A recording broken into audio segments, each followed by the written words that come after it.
तो पिछले रविवार को हमने भागवतम दसम स्कंद का प्रथम अध्याय प्रारंभ किया था। तो हम लोग कथा सुनते हैं तो काफी सारा तात्पर्य के साथ सुनते हैं, तो मूल कथा रह जाती है। तो इसलिए मेरे मन में ऐसी इच्छा हुई कि हम लोग दसम स्कंद के सारे जो कथाएं हैं भगवान श्री कृष्ण की और पूरा भागवतम तो एक फ्लो में सुने और थोड़ा बहुत बीच बीच में तात्पर्य देते रहेंगे, ताकि कृष्ण कथा का भी एक जो है आनंद है वह प्राप्त हो। तो पिछली बार हमने सुना कि किस प्रकार परीक्षित महाराज 9 स्कंद सुनने के बाद उनके अंदर जिज्ञासा हुई, तीव्र इच्छा हुई कि वे और ज्यादा सिर्फ भगवान कृष्ण की लीलाएं सुनना चाहते थे। उसके पहले उन्होंने बहुत कुछ सुना, अजामिल की कथा सुन ली, जड़ भरत महाराज की कथा सुन ली, फिर सृष्टि का निर्माण कैसे हुआ, हिरण्यकशिपु हिरण्याक्ष के बारे में सुन लिया। तो ऐसे बहुत सी कथाएं सुनी। लेकिन जैसे ही नवम स्कंद में थोड़ी सी कृष्ण कथा, थोड़ा सा यदुवंश का वर्णन किया सुखदेव गोस्वामी ने, यदुवंश जिसमें भगवान श्री कृष्ण प्रकट हुए, तो उनके अंदर इच्छा होगी कि अब तो पूरा यही कथा सुनना है। सुखदेव गोस्वामी ने बहुत थोड़े में मुझे कृष्ण के बारे में बताया है, लेकिन अब मुझे कृष्ण के बारे में बड़े विस्तृत रूप से, बड़े अच्छे तरीके से सुनना है। होता है ना, हम भोजन करते हैं तो अच्छे अच्छे आइटम आते हैं बहुत सारे, तो जो आइटम अच्छा लगता है हम खाते हैं, लेकिन एकाएक कोई आइटम बहुत ज्यादा अच्छा लग जाता है तो फिर हम क्या करते हैं, बाकी आइटम छोड़ देते हैं, फिर उसी आइटम पर, उसी भोजन पर ज्यादा ध्यान देते कि इसको अच्छे से खाएंगे, बाकी नहीं खाएंगे, क्योंकि बाकी का खाएंगे तो पेट भर जाएगा ना, फिर इसका अच्छे से स्वाद नहीं ले पाएंगे, तो बाकी का छोड़ देते हैं और जो बहुत ज्यादा स्वादिष्ट रहता है, बहुत ज्यादा रसीला रहता है, वो भोजन हम करने लगते हैं। तो वैसे ही परीक्षित महाराज ने सुना और सब कुछ कृष्ण कथा ही है। पहले स्कंद से लेके 9वें स्कंद तक जो है वह कृष्ण कथा ही है, कोई अंतर नहीं है। सृष्टि लीला भगवान की, कैसे सृष्टि की है, हाँ, फिर सती प्रसंग सुना शिव जी का, ये सारा चीज सुना उन्होंने। और ये सब सुनने से, भागवतम सुनने का जो लाभ है, कृष्ण कथा सुनने का जो लाभ है, वो प्राप्त होता है। और कृष्ण कथा, प्रत्यक्ष कृष्ण कथा सुनने से भी वही प्राप्त होता है जो बाकी का कृष्ण कथा सुनने से, यानी बाकी के जो 9 अध्याय हैं। तो फिर अंतर क्या है? तो अंतर ऐसे समझ सकते हैं कि हम भोजन करने बैठते हैं तो बाकी का भोजन खाने से भी पेट भरता है और शक्ति मिलती है, लेकिन कुछ भोजन ऐसे होते हैं जिसको खाने से पेट भरता है, शक्ति मिलती है और बहुत ज्यादा स्वाद भी मिलता है। तो आप कौन सा भोजन करना पसंद करेंगे? जिससे शक्ति मिले, पेट भरे और स्वाद भी मिले। तो स्वाद जिसमें ज्यादा मिलेगा और शक्ति और पेट भरना तो वह भी कर रहा है, बाकी का भी कर रहे हैं, तो जिसमें ज्यादा स्वाद आएगा फिर आदमी तुरंत उसके ओर लपकेगा। बराबर है? क्योंकि पेट भरने का काम और शक्ति मिलने का काम तो बाकी के भोजन से भी हो रहा है, लेकिन इस भोजन में बहुत ज्यादा स्वाद है। तो वैसे ही 9 स्कंद तक जो कथाएं सुना परीक्षित महाराज ने, वो सारी कथाएं कृष्ण के प्रति प्रेम उत्पन्न कर रही थी, हृदय को शुद्ध कर रही थी। भगवान के जो है व्यक्ति करीब आ रहा था, लेकिन जैसे ही थोड़ा सा कृष्ण का तोका चरित्रम, यानी उनका बाल चरित्र सुने, थोड़ी सी लीलाओं के बारे में सुने, तुरंत उनको इतना आनंद आया, उन्होंने कहा कि बस अब विस्तृत रूप से यही सुनाइए, बाकी सब छोड़ दीजिए। जबकि कितवा दिन चल रहा था? तीसरा दिन खत्म होने वाला था, चौथा दिन प्रारंभ होने वाला था, यानी चौथा दिन, पांचवा दिन, छठा दिन और सातवां दिन, 4 दिन उनकी इच्छा थी कि खाली भगवान का लीला सुने। 3 दिन हो गया, बहुत हो गया, बहुत सिद्धांत सुन लिए। तो सुखदेव गोस्वामी से परीक्षित महाराज कहते हैं कि अब मुझे विस्तृत रूप से सुनना है। आपने यदुवंश का वर्णन किया और सूर्यवंश, चंद्रवंश दोनों का वर्णन किया। चंद्रवंश में यदु महाराज आए, यदुवंश का वर्णन किया, लेकिन अब मेरी इच्छा पूर्ण रूप से कृष्ण के सारे चरित्रों को सुनने की है। कृष्ण किस वंश में प्रकट हुए, क्यों प्रकट हुए, प्रकट होते ही क्यों उन्होंने अपने मामा को मार दिया, ये बड़ी हैरानी की बात है। उनके भाई पहले देवकी के पुत्र गर्भ में थे संकर्षण, बाद में वो कैसे रोहिणी के गर्भ में चले गए। तो ये सारी कथाएं जो है बड़ी हैरान करने वाली हैं। तो मुझे अब सुनाइए। और कृष्ण कथा सुनने से जो है निवृत्त तरस, जितना भी भौतिक इच्छाएं थे सब समाप्त हो जाती हैं। आदमी तरसते रहता है, राइट? इस संसार में हर आदमी क्या कर रहा है? तरस रहा है कुछ ना कुछ के लिए। जिंदगी भर हम तरसते रहते हैं। जिसके पास है वो भी, जिसके पास नहीं है वो भी। जितना है उसके अलावा जो नहीं है उसके लिए हर आदमी तरसते रहता है। लेकिन ये जो तरसने की प्रक्रिया है, तरसना समझते हैं ना, हैंकर करना, चाहिए चाहिए। लेकिन जब व्यक्ति कृष्ण कथा सुनता है तो ये जो तरसने की प्रक्रिया है, निवृत्त तरस, निवृत्त हो जाता है, उससे मुक्त हो जाता है, उसका तरसना समाप्त हो जाता है, पूर्ण रूप से संतुष्ट हो जाता है कि अब इसके बाद हमें कुछ नहीं चाहिए। तो इस प्रकार वे सुखदेव गोस्वामी से कहते हैं कि आप तो सबके हृदय को जानने वाले हैं, आप पूर्ण रूप से कृष्ण कथा सुनाइए।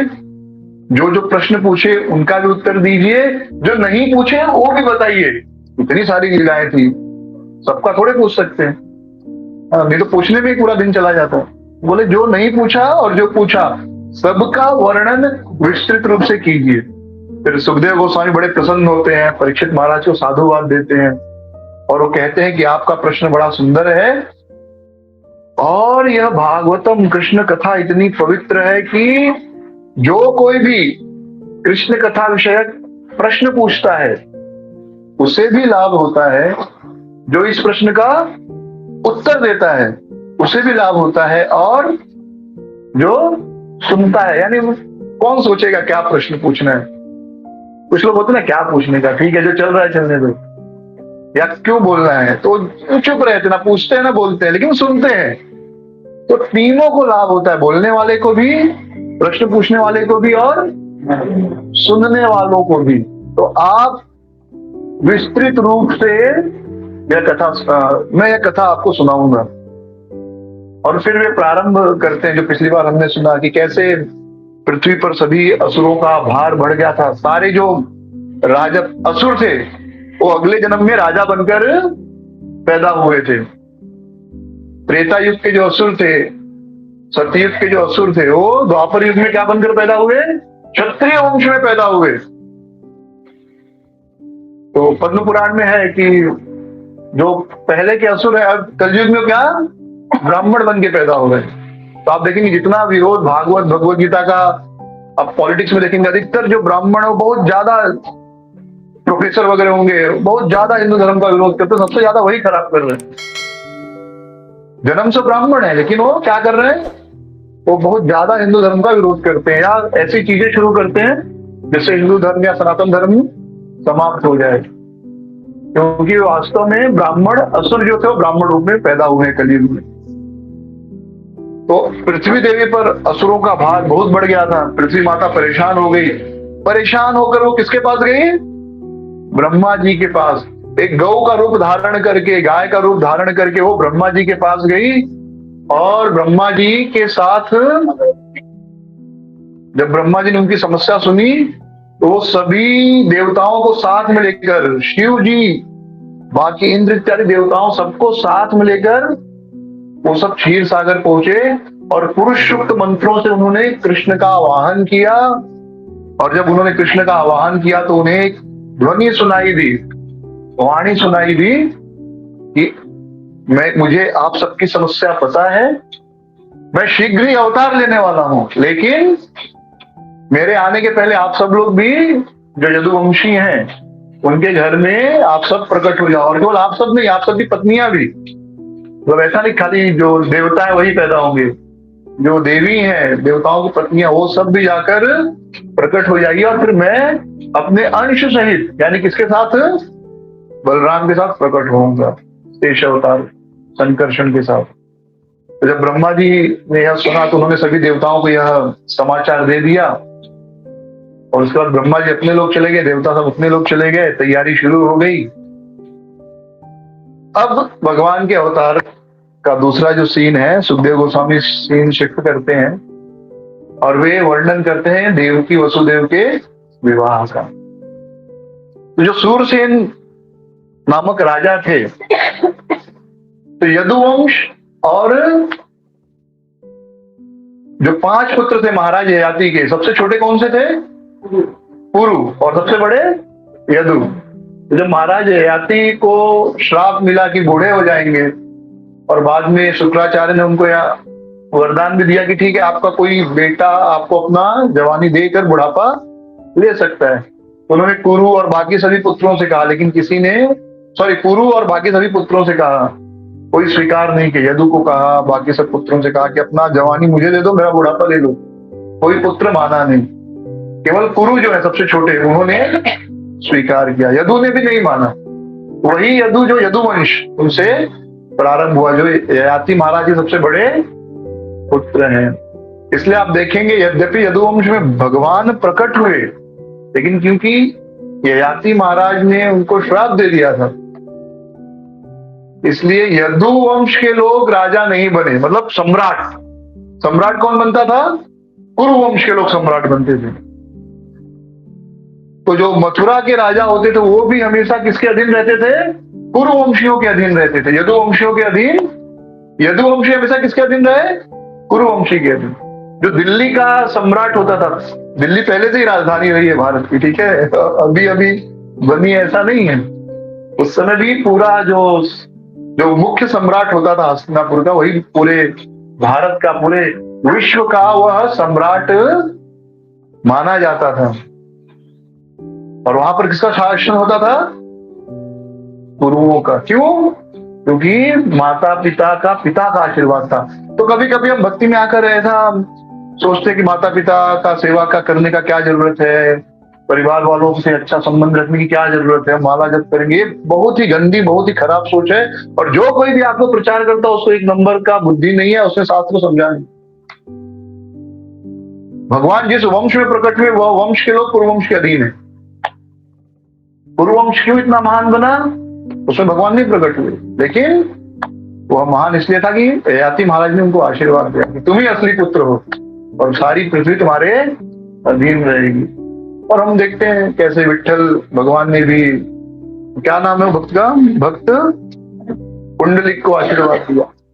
तो भक्ति, अब संन्यास ले लिया तो अलग बात है, अन्यथा हर व्यक्ति को अपने माता पिता का सेवा बड़े प्रेम से करना चाहिए। भगवान उनको आशीर्वाद देते जितना हो सके, क्योंकि माता पिता ने अच्छे से हमारा पालन पोषण किया है, तो कैसे भी हो हमें अच्छे से उनकी देखभाल करनी चाहिए, उनकी सेवा करनी चाहिए। भगवान बहुत प्रसन्न होते हैं जब हम माता पिता की अच्छे से सेवा करते।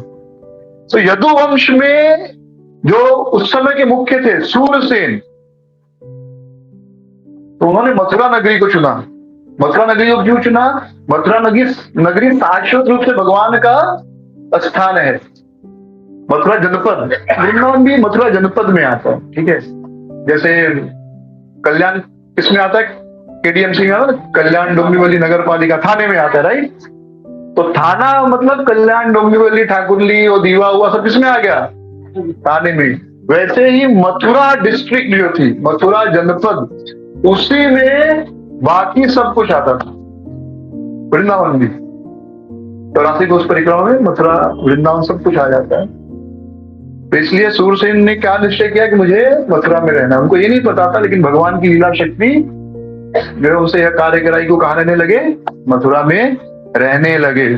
और वहां पर मथुरा और सूरसेन नामक 2 स्थान थे, तो उनको उन्होंने अपनी राजधानी बना दी। क्यों? क्योंकि भगवान श्री कृष्ण वहां पर शाश्वत रूप से वास करते हैं। भगवान का नित्य स्थान क्या है? मथुरा। मथुरा का मतलब मथुरा ही नहीं होता, मथुरा मतलब हो गया आपका वृंदावन, राधा कुंड, आपका गोकुल, सब मथुरा जनपद या मथुरा में ही, मथुरा मंडल। हाँ, जैसे आपको विदेश में भी पूछेगा कहाँ रहते हो, तो आप ये नहीं बोलोगे मैं ठाकुरली रहता हूँ। What is Thakurli? आपको क्या बोलना पड़ेगा? कहाँ रहते हो? भारत में रहते हो, बराबर। विदेश में जाके बोलना पड़ेगा कहाँ रहते हो? भारत में रहते हो। विदेश वाले को नहीं पता ठाकुरली डोंबिवली कल्याण क्या है, तो भारत बोलना पड़ेगा। तो वैसे ही अब वृंदावन क्या है, शास्त्रों में मथुरा बताया गया। तो मथुरा में आप देखेंगे तो वृंदावन बड़ा गुह्य स्थान है। वृंदावन में भी राधा कुंड सबसे गुह्यतम स्थान है, भगवान की लीला स्थली है। सबसे ज्यादा भगवान मधुर लीलाएं वही करते हैं। पर शास्त्रों में जब बात हुई है तो किस चीज की बात होती है? मथुरा की। तो उसी सूर्यवंश के जो वसुदेव थे, उनका विवाह देवक की पुत्री देवकी से निर्धारित हुआ। वसुदेव और देवकी का विवाह हो रहा है। विवाह होने के पश्चात, उसमें कार तो थी नहीं, उसमें क्या थे? रथ थे, पालकियां थी। तो धनी व्यक्ति किस में जाते थे? रथ में जाते थे। हाँ, थोड़ा कम है तो पालकी में, और बहुत कम है तो पैदल शायद दुल्हन को लेके जाते होंगे, पता नहीं। लेकिन पालकी तक तो सबका चलता था, जहां तक मुझको पता है। हाँ, शादी के बाद कम से कम दुल्हन पालकी में जाती थी, दूल्हा पैदल जाता हो या कैसे जाता हो पता नहीं। बारात पहले 15-15 दिन की होती थी, पता है? 10 दिन 15 दिन। तो टाइम भी था लोगों के पास आनंद करने के लिए। अब केवल खाली कमाना है, अब आनंद नहीं करना। पहले कमाते थे और आनंद करते थे। 15 दिन शादी में निकल गए, आजकल तो एक दिन नहीं मिलता, राइट? तो रथ में बिठाया, वसुदेव देव की रथ में बैठे। और जो उग्रसेन के पुत्र हैं, तो उग्रसेन ने के पुत्र कौन है? कंस। और देवकी कौन थी? उनकी बहन थी, चचेरी बहन थी, चाचा की लड़की। तो पहले ज्वाइंट फैमिली होती थी, चाचा की बहन यानी अपनी ही बहन, कोई अंतर नहीं। तो ऐसी प्रथा थी पहले कि जब लड़की अपने ससुराल पहली बार जाती है तो घर से कोई साथ में जाता है, क्योंकि बेचारी एकदम नए जगह पे पहली बार जा रही है, राइट? तो उसे पता नहीं होता था, और कोई तो पहचान वाला रहे, क्योंकि सब नए लोग, पति भी नया। पहले जैसा थोड़ी था कि भाई फोटो देखा है कि हाँ ये पति है। हाँ, पहले तो शादी माँ बाप को ही पता होता था भाई लड़का लड़की की शादी हुई, फिर फोटो आने लगा तो फोटो एक्सचेंज होने लगे। अब तो तय हो गया तो भाई लोग फोन पर बात कर लेते हैं, वीडियो कॉलिंग करके एक दूसरे को देख लेते हैं, बातें हो जाती। पहले ऐसा नहीं था। तो पति भी एकदम फ्रेश है, नया है, कौन है पता नहीं, मतलब वहां जाके दिखेगा अच्छा ये पति है और पति को पहली बार दुल्हन दिखेगी अच्छा ये पत्नी है। वो स्टेज शो नहीं होता था, क्या बोलते उसको, रिसेप्शन, पूरी दुनिया देखते अच्छा ये लड़की। तो पहली बार लड़का लड़की को देखता था या लड़की लड़के को देखती थी, सब नए। तो लड़के के लिए तो फिर भी परिवार वाले हैं सब, लड़की तो एकदम नहीं, पति भी नया, सब नए, मतलब किसी को नहीं पहचानती। तो कम से कम घर का कोई भाई या कोई लड़का 8-10 साल का साथ में जाता था, कोई तो है साथ में भाई अपना। तो बहुत प्रेम था कंस को अपनी बहन से, तो उन्होंने, और बहुत ही प्रेम था, तो खुद रथ का सारथी बना, जबकि वह राजकुमार था। उस समय राजा नहीं था, राजकुमार था। वो खुद सारथी बन गया, घोड़े की लगाम हाथ में ली, वसुदेव देवकी को बिठाया, आप लोग बैठो, लिया और अपनी बहन को बिठाया। सारथी ने कहा तुम जाओ, मैं, मेरी बहन का रथ कौन चलाएगा? मैं चलाऊंगा। बहुत प्रेम प्रदर्शन कर रहा था अपनी बहन और अपने जीजाजी के प्रति, वसुदेव देवकी के प्रति। और बड़ा ही सुंदर रथ था। उस रथ को लेकर वह चलने लगा। तो जब वह आगे बढ़ने लगा तो वर्णन करते हैं सुखदेव गोस्वामी की, जो देवक, एक्चुअली देवकी किसकी पुत्र थी? किसकी पुत्री थी? देवक की। तो देवक ने इनको दहेज दिया। तो हमारे मतलब ये बड़ी गलत प्रथा हो गई है अब। दहेज खुशी से अपनी बहन या बेटी को दिया जाता था, खुशी से। दहेज का अर्थ क्या होता था कि भाई नया परिवार शुरू हो रहा है, तो अपनी बहन के लिए, अपनी बेटी के लिए जो मेरे पास शक्ति है, हर माँ बाप चाहता है उसका बेटा बेटी दोनों सुखी रहे, तो जितना मेरे पास है जितना दे सकते, भाई भी चाहता था जितना दे दो अपनी बहन को, कम है, अपनी शक्ति से देता हूँ। फिर कुछ चीजें क्या होती है, जो चीजें फॉर्मेलिटी होती बाद में कंपलसरी बन जाती, राइट? फिर कुछ चीजें हम दिखावा शुरू करते हैं कि चलो कर लेते हैं, कंपलसरी नहीं था, लेकिन बाद में वो नियम बन जाता है। जैसे आजकल शादी के पहले केक काटना नियम हो गया शादी में। हाँ, केक काटने कुछ प्रथा है क्या? लेकिन अब क्या है, अब शादी में केक काटना नियम हो गया। शादियों का अब केक काटेंगे, दूल्हा दुल्हन, चलो फोटोग्राफर है केक काटे, ऐसी कोई प्रथा नहीं है, ऐसी केक कटेगा, ठीक है? या प्री वेडिंग शूट, पहले ऐसा कुछ था, अब कंपलसरी होगा। अब शादी कर रहे हैं तो प्री वेडिंग शूट होगी, शादी के पहले की शूटिंग लड़का लड़की का। अब ये प्रथा बन गई है, ऐसा कोई नियम नहीं था। वैसे दहेज कोई नियम नहीं था। पिता भाई अपनी प्रसन्नता से जितनी शक्ति है उनकी, वो भी कोई कमी नहीं रखते थे। मेरी बहन सुखी रहे, मेरी बेटी सुखी रहे, नए घर में जा रही है, भरपूर देते थे। बाद में आपको पता हर अच्छी चीज बुरी हो जाती है। समाज, भौतिक जगत ऐसा है, हर अच्छी चीज क्या हो जाती है समय के साथ? बुरी हो जाती है। कोई भी अच्छा कानून बनाओ, धीरे धीरे वो गलत हो जाता है, बाद में उसका गलत उपयोग होने लगता है। भौतिक संसार ऐसा ही है, तो आप कुछ कर नहीं सकते। तो बड़ी अच्छी प्रथा थी वो, मतलब प्रथा नहीं थी, लोग देते थे अपने खुशी से, तो उसको एक नाम देना होता है। तो क्या नाम दिया गया? दहेज, डाउरी। उन्होंने दहेज में क्या दिया? सोने के हारों से सुसज्जित 400 हाथी। हम लोग 4 हाथी देंगे तो सामने वाला बोलेगा भाई खिलाएगा कौन? एक हाथी को भी खिला नहीं सकते, राइट? तो हाथी देना आसान है, हाथी पालना मुश्किल है, बराबर? चलो आप मेहनत करके 20-50 हजार 1 लाख का एक हाथी खरीद के दे दिए, जिसको दे दोगे बेचारा घर में सबको भूखा रहना पड़ेगा, हाथी को ही खिलाने में उससे चला जाएगा। तो एक दो हाथी नहीं, 400 हाथी दिए, वो भी ऐसे नहीं कि लेके चले जाओ, सोने का हार सबको पहनाए थे। सोचिए हाथी कितना बड़ा होता तो सोने का हार भी कितना बड़ा रहा होगा। और 10,000 घोड़े, 18,000 रथ और 200 सुंदर और गहनों से अच्छी तरह अलंकृत दासियां, जो रानी राजकुमारी की सहेलियां होती थी, दासी का कार्य करती थी, वो चली जाती थी साथ में। तो उस समय खूब शुभ वाद्य बज रहे थे। क्या क्या? दूल्हा दुल्हन जब विदा हो रहे थे तो विदाई पर है मंगल गाया जाता है, मंगल गीत गाया जाता है। मंगल गीत क्या होता है? मंगल गीत होता है आशीर्वाद। मंगल का मतलब है मंगल, शुभ, ऑस्पिशियस गीत। आजकल डीजे बजता है, सारे पिक्चर के गाने बजते हैं, सारा अशुभ हो रहा है, फिर हम कहते हैं तलाक हो गया। हाँ, तो शुरुआत ही अशुभ हो रहा है, तो शुभ कहाँ से होगा? आशीर्वाद लेने का कुछ, शादी इतना बड़ा जिम्मेदारी है, आशीर्वाद बहुत चाहिए। गृहस्थी संभालना आसान नहीं, कितनी जिम्मेदारी होती है। 2 अननोन लोग साथ में रहना बहुत मुश्किल काम है दुनिया में, तो कितना आशीर्वाद चाहिए। तो मंगल वाद्य बजते थे, मंगल चरण, मंगलाचरण होता था, स्वस्ति वाचन होता था, लोग मंगल बधाई गीत गाते थे, शुभकामनाएं देते थे। तो शुभकामनाएं दे रहे थे लोग, और जो शुभ वाद्य होते हैं, जैसे शंख होता है, तुरही होती है, नगाड़े, मृदंग, ये सब बज रहे थे। और कंस बड़े आनंद के साथ रथ को चला रहा था। चारों ओर एकदम सुख का, आनंद का वातावरण था। लेकिन देवताओं ने देखा कि देखो ये कंस तो बड़ा प्रेम के साथ देवकी के साथ रह रहा है, अब देवकी तो कृष्ण की मां बनेंगी, नित्य मां है वो। अगर कंस देवकी के साथ अच्छे से रहेगा तो भगवान कभी कंस को मारेंगे नहीं। और एक कंस इतना दुष्ट है, हमेशा हमको कष्ट देते रहेगा। कंस इतना दुष्ट था कि वह अपने रथ में घोड़ों को नहीं रखता था। जो ऋषि मुनि तपस्या करते थे साधु लोग, उनको कहता था चलो रथ खींचो, बेचारे साधु रथ खींचते थे और उनको कोड़े से मारता था, जल्दी से खींचो, जोर से खींचो। तो जो असुर होते हैं उनको गाय को काटने में और साधुओं को मारने में बड़ा आनंद आता है, और हम इतिहास में देखते हैं, अभी भी देखते हैं। हाँ, कलयुग कैसे प्रारंभ हुआ? गाय की हत्या से।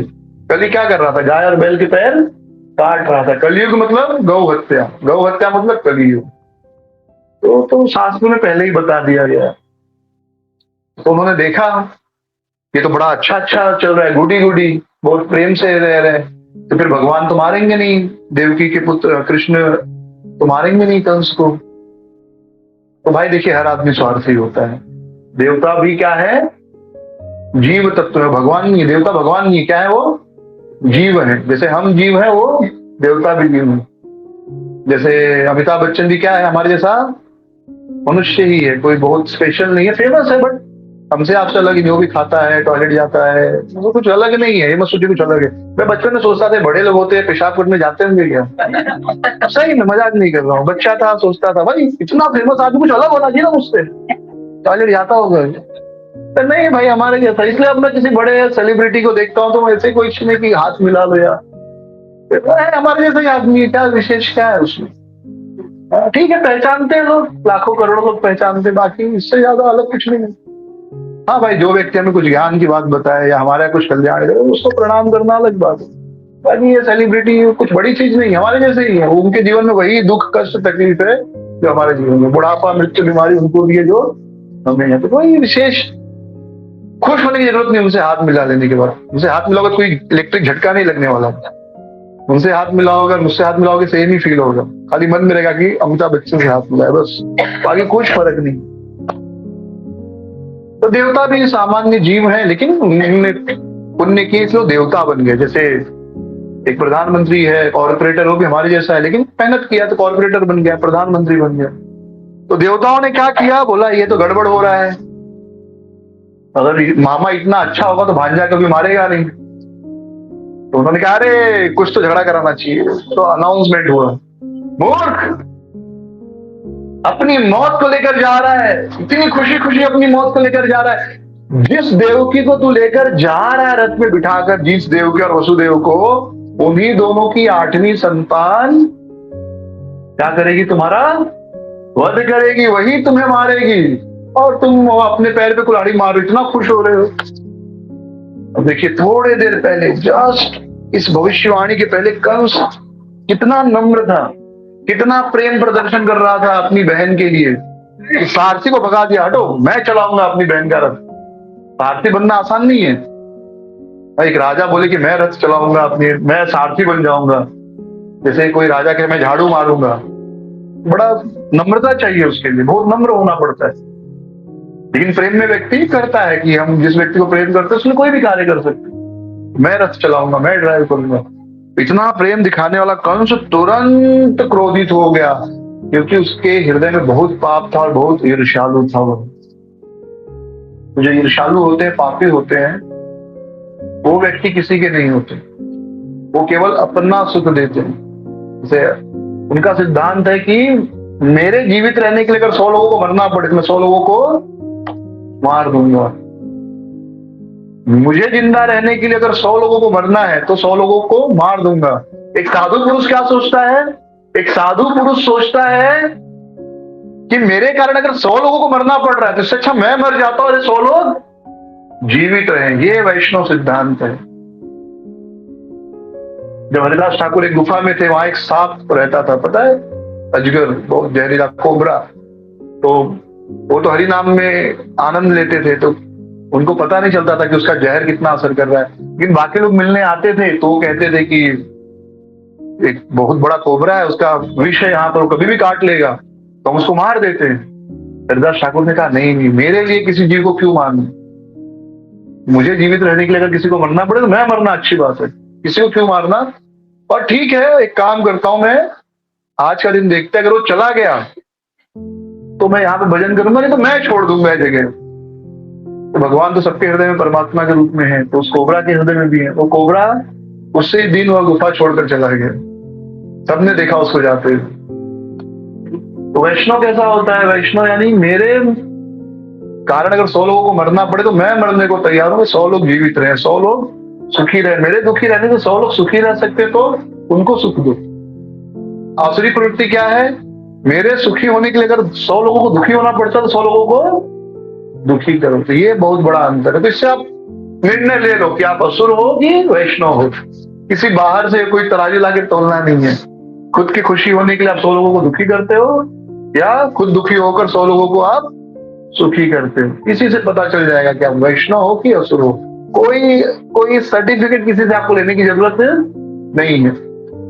तो एकदम क्रोध में आ गया, तुरंत खड़ा हो गया, बाएं हाथ से देवकी के बालों को पकड़ा, राइट हाथ से तलवार निकाला और बस लगा दिया कि अब कंस के देवकी का गला काट दूंगा। ना बांस रहेगी ना बांसुरी बाजेगी, ना देवकी रहेगी नहीं तो कृष्ण कहां से अवतार लेंगे। अरे भाई, मौत कहीं से भी आ जाती। अगर एक थोड़ा भी बुद्धि होती, ठीक है भगवान की लीला है, अन्यथा थोड़ा भी व्यक्ति बुद्धिमान होता तो उसे इतनी समझ नहीं होती कि अगर भगवान मुझे मारना चाहते हैं तो क्या देवकी के द्वारा ही आ सकते हैं, तो कैसे भी आ सकते हैं, कैसे भी मुझे मार सकते हैं। कैसे भी मृत्यु लिखी है तो मृत्यु ऐसे होनी ही होनी, आप कितना भी प्रयास कर लो। लेकिन असुर व्यक्ति ऐसा नहीं सोचता, वो सोचता है कि भगवान के नियम को वो बदल सकता है। तलवार लिया, मारने को तैयार हो गया। तो जब वसुदेव ने देखा तो भाई कर्तव्य है उनका कि पत्नी की रक्षा करें। तो महाभाग वसुदेव, महात्मा वसुदेव ने ये देखा तो समझ गया कि भाई कंस से तो युद्ध नहीं कर सकता मैं, पूरी सेना उसके राज्य में हूं, उसके घर में हूं, उसकी सेना अगल बगल में है, लड़ूंगा तो देवकी भी मर जाएगी, मैं भी मर जाऊंगा। तो वसुदेव ने जो नीति के 4 भाग होते, साम दाम भेद दंड, साम दाम भेद और दंड, साम यानी क्या? साम यानी किसी को समझाना, ले देकर प्यार से कि ठीक है देखो मान जाओ। फिर दाम यानी किसी को लालच देना, लालच देकर किसी को समझा देना, उससे भी नहीं माने तो भेद, भेद यानी झगड़ा लगाना। जैसे आजकल झगड़ा लगाते कि हिंदुओं में ये ब्राह्मण है, ये क्षत्रिय है, ये वैश्य है, ये शूद्र है, झगड़ा लगाओ, इनको अलग करो ताकि हम जीत जाएं। इलेक्शन जीतने के लिए भेद, कौन सा नीति चल रहा है? फूट डालो और राज्य करो वाला नीति चल रहा है, राइट? तो भेद, और अंतिम में क्या है? दंड। नहीं मान रहा है तो झापड़ मारो, गोली मार दो, फांसी पे चढ़ा दो, ताकि हमारे अनुसार सारा कार्य हो। जो साम दाम भेद दंड। तो सबसे पहले उन्होंने क्या उपयोग किया? साम, प्रशंसा, समझाना। तो श्री वसुदेव उवाच, वसुदेव कहते हैं, श्री वसुदेव उवाच श्लाघनीय गुणशुरेर भवान भोज यश कर स कथम भगनिम हन्यात् स्त्रियम उद्वाह पर्वणि। श्लाघनीय गुण शूरे हे कंस, श्लाघनीय, आपके गुण तो बड़े महान है, आपके तो बड़े बड़े लोग आपकी प्रशंसा करते, देवता तक आपकी प्रशंसा करते हैं। आप कौन है? भोज यश कर, भगवान भोज यश कर। जो भोज वंश है वहां, उस वंश के आप बड़े महान व्यक्ति हैं। आप इस वंश के क्या है? सूर्य हैं, तारे हैं इस वंश के। इस वंश का नाम किसके कारण है? आपके कारण है। लोग कंस के कारण आपके कुल को जानते हैं। जो भोज वंश है वो क्यों प्रसिद्ध है? क्योंकि कंस ने उस कुल में जन्म लिया है, तो आपके कारण आपके वंश का नाम है। आप इतने महान व्यक्ति हैं। सकथम भगिनी हंत्या, आप अपनी बहन को कैसे हन्यात, मार सकते हो आज के दिन? वो भी किस दिन? स्त्रियम उद्वाह पर्वणि, उस दिन उसका उद्वाह, उसका विवाह हो रहा है, विवाह पर्व के दिन कैसे मार सकते हो आप? आप जैसा महान व्यक्ति किसी स्त्री को, वह भी उसकी बहन है, और वह भी उसके विवाह के दिन कैसे मार सकता है? बराबर भाई, कितनी भी दुश्मनी हो, लेकिन घर में शादी इत्यादि होती है तो लोग उस दिन जो है एक होकर काम करने, राइट? शादी हो गया, जन्मदिन हो गया, मृत्यु हो गई, कुछ शुभ अशुभ प्रसंग आता है तो पूरा परिवार क्या हो जाता है? एक हो जाता है, भले कितना भी झगड़ा हो। ऐसे झगड़ा चलेगा, कोर्ट केस चलेगा। पहले झगड़े होते तो मैंने देखे अपने यहाँ पर भी, जैसे मेरे परिवार में, बगल में एक परिवार है, तो जमीन का कुछ तो था, हल्का झगड़ा, मुझे डिटेल नहीं पता। तो मेरे बाबा यानी मेरे ग्रैंडफादर, दादा, और जिनसे झगड़ा था, तो वो आ जाते थे घर पे। अच्छा चला जाए, मतलब चले, कोर्ट चलना है ना, तो दोनों दोस्त के जैसे जाते थे कोर्ट में। हम हैरान होते थे कि मतलब आज ऐसा होता है क्या? दो टीम्स फाइट कर रही हैं अपने किसी जमीन के लिए, और साथ में जाते थे कोर्ट, चलो वहां फैसला होगा, साथ में जाते थे दोस्तों के जैसे, और वहां पे जो भी है कोर्ट केस लड़े और वापस आ गए। ऐसा देखा है मैंने। तो कितना भी मतलब पटीदार ही होते, पटीदार यानी एक ही परिवार, जब बहुत 4-4 भाई है, फिर उनके 4-4 बच्चे, फिर तो बहुत लंबा डिस्टेंस हो जाता, बहुत दूर के रिश्ते हो जाते, उनको क्या कहते हैं? पटीदार कहते हैं। यानी ब्लड रिलेशन है लेकिन बहुत दूर का। हाँ, पिताजी के पिताजी के पिताजी के भाई के बेटे का बेटा तो वो लंबा रिश्ता हो गया, राइट? तो न होता है, जमीन के लिए झगड़ा होता है, लेकिन फिर भी जब शादी विवाह तो सब एक हो जाते हैं, सब शुभ करते। कोई पशु व्यक्ति होगा जो अशुभ की कामना करे। तो आप तो इतने महान हैं, आप आज के दिन अपनी बहन का वध कैसे कर सकते हैं? और फिर देखते हैं कि इसके ऊपर कोई असर नहीं हो रहा है, तब वे सिद्धांत समझाते हैं। बहुत सुंदर सिद्धांत है भागवतम में ये, कि देखिए कंस, आप अपनी बहन को मार दोगे ये सोचकर कि इसका बेटा मुझे मारने वाला है, लेकिन उसको मारने से क्या आप बच जाओगे? नहीं, मृत्यु जो है, जातस्य ही ध्रुव मृत्यु ध्रुवम जन्म मृतस्य, जिसने जन्म लिया है उसका मरना अवश्यम भावी है। जन्म के समय जब व्यक्ति जन्म लेता है तो उस जन्म के साथ उसकी मृत्यु भी जन्म ले लेती है। हम जैसे ही पैदा होते हैं, हमारे साथ हमारी मृत्यु भी पैदा हो जाती, निश्चित हो जाती है। हम जन्म लेने के बाद ये कुछ निश्चय नहीं होता कि यह व्यक्ति डॉक्टर बनेगा, इंजीनियर बनेगा, क्रिकेटर बनेगा, प्रधानमंत्री बनेगा, चोर बनेगा, लुटेरा बनेगा, क्या बनेगा कुछ पता नहीं होता, लेकिन मरेगा जरूर यह सबको पता होता है, उसको छोड़कर, क्योंकि वो भी तो जन्म लिया है, पर बाकी सबको पता होता है। हाँ, कोई बोलता नहीं तो बोलना भी नहीं चाहिए, लेकिन पता सबको होता है। तो जन्म के साथ मृत्यु भी जन्म ले लेती है। तस्मात् परिहारर्थे तुम किम सोचिन परहसि, फिर क्यों सोच शोक करते हो? तो इसलिए कभी जब सत्य के लिए लड़ना पड़े तो मृत्यु से नहीं डरना चाहिए। तो वो ऐसा नहीं कि आप उस समय भाग कर बच जाओगे, उस समय बच जाओगे, बाद में तो मरोगे ही। मृत्यु से बच सकते हैं क्या? नहीं बच सकते। बड़ा ऊंची बात है, सबके बस की नहीं है। जो पहले सच में क्षत्रिय राजा होते थे वो ऐसे होते थे, हमेशा अपनी जान को हाथ में लेकर चलते थे।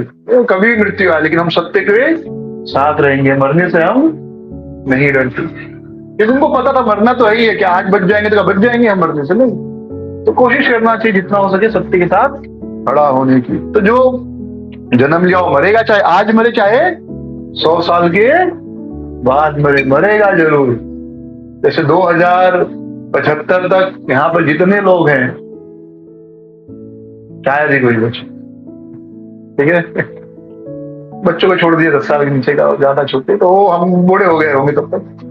बाकी 2075 का न्यू ईयर हम लोग नहीं सेलिब्रेट करने वाले, मैं बहुत ज्यादा टाइम दे रहा हूँ, ठीक है। वैसे तो 2050 का भी कितने सेलिब्रेट करेंगे क्या होता है, कितने लोगों को पूरा विश्वास है 2050 का हैप्पी न्यू ईयर हम मनाएंगे।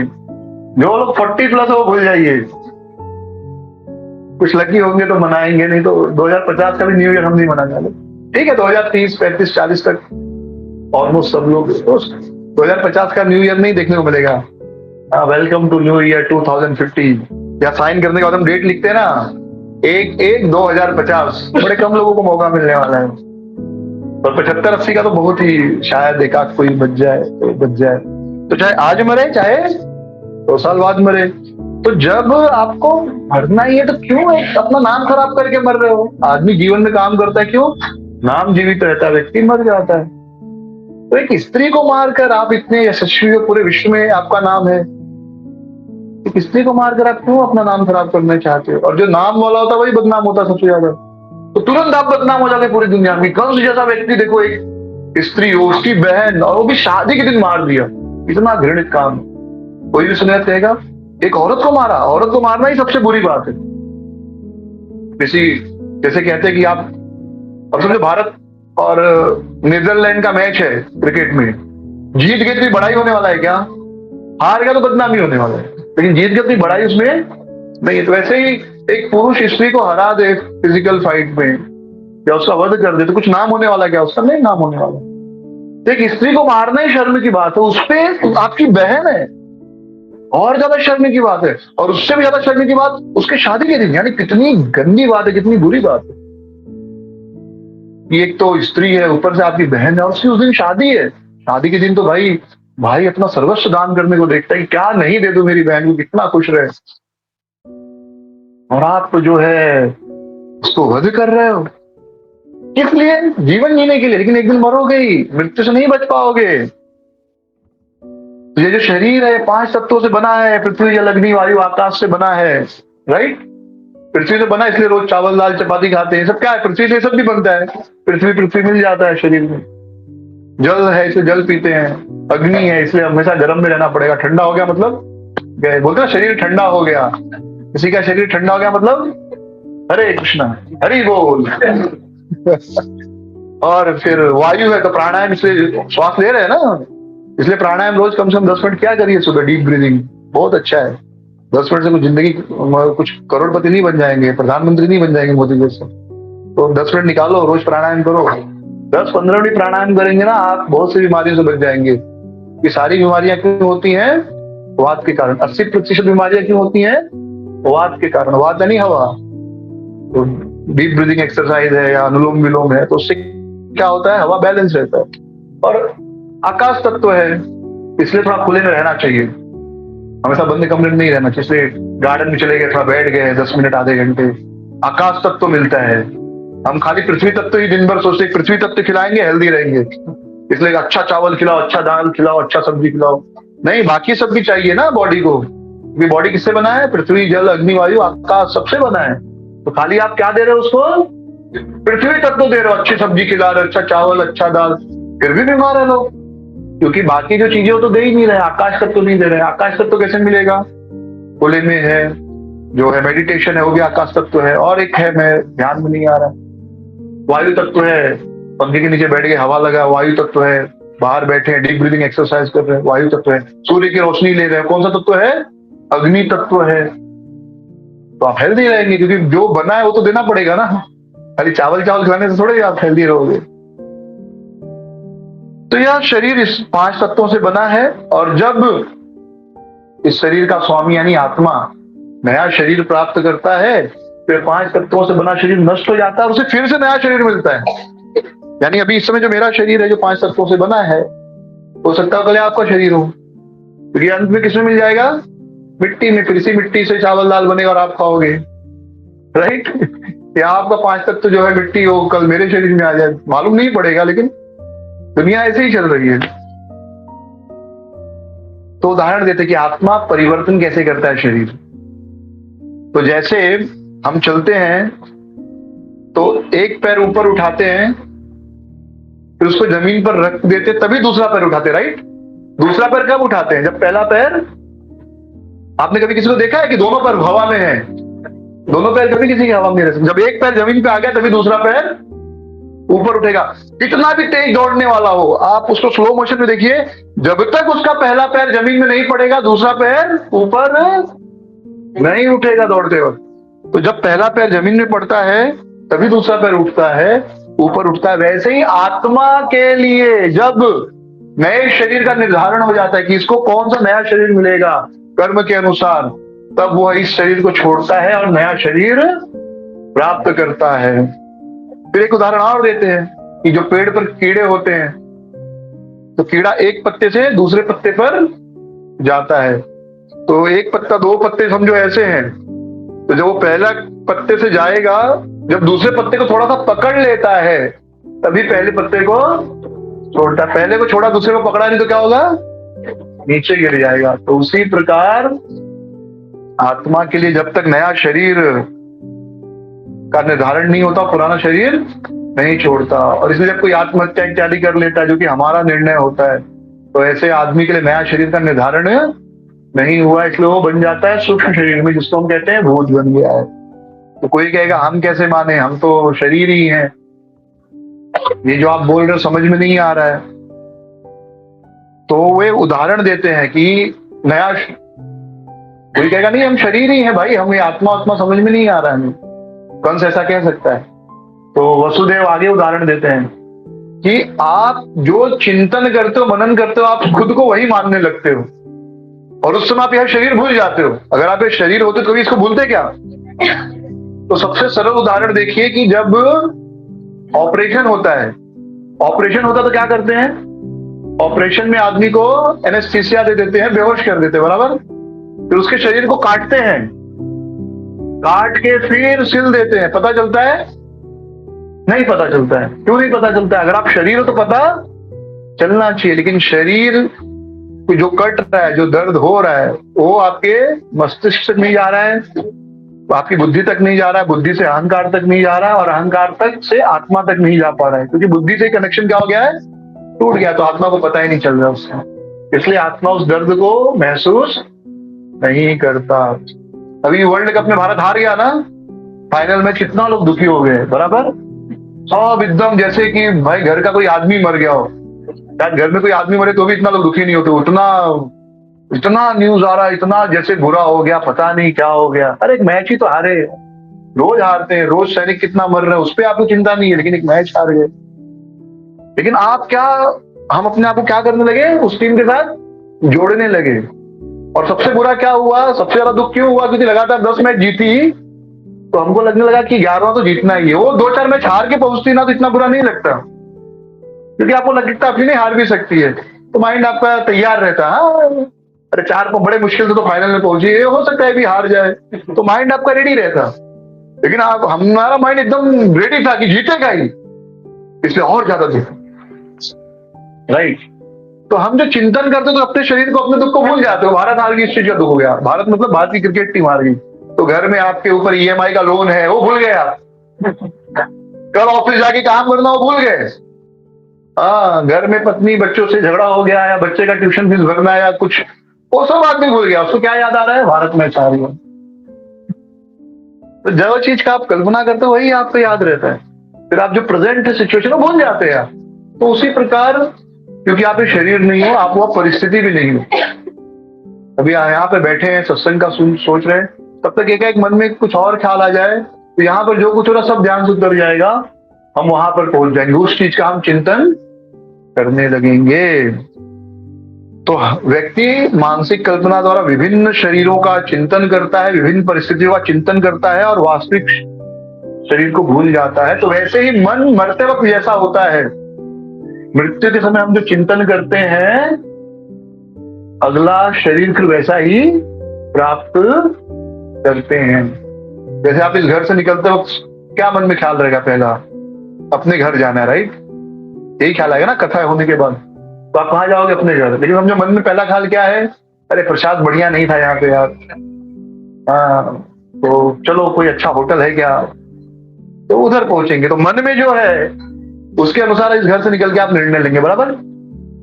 इस घर से निकलने के बाद पहला काम आप कौन सा करेंगे? जो आपके मन में। वैसे ही आत्मा का मन, आत्मा जो चिंतन करता है उसका सूक्ष्म शरीर, इस शरीर को छोड़ने के बाद आत्मा वैसा शरीर प्राप्त करती है। अगर उसकी चेतना पशु जैसी है तो पशु का शरीर भगवान दे देंगे।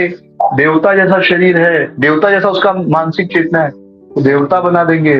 मनुष्य जैसा है तो मनुष्य बना देंगे।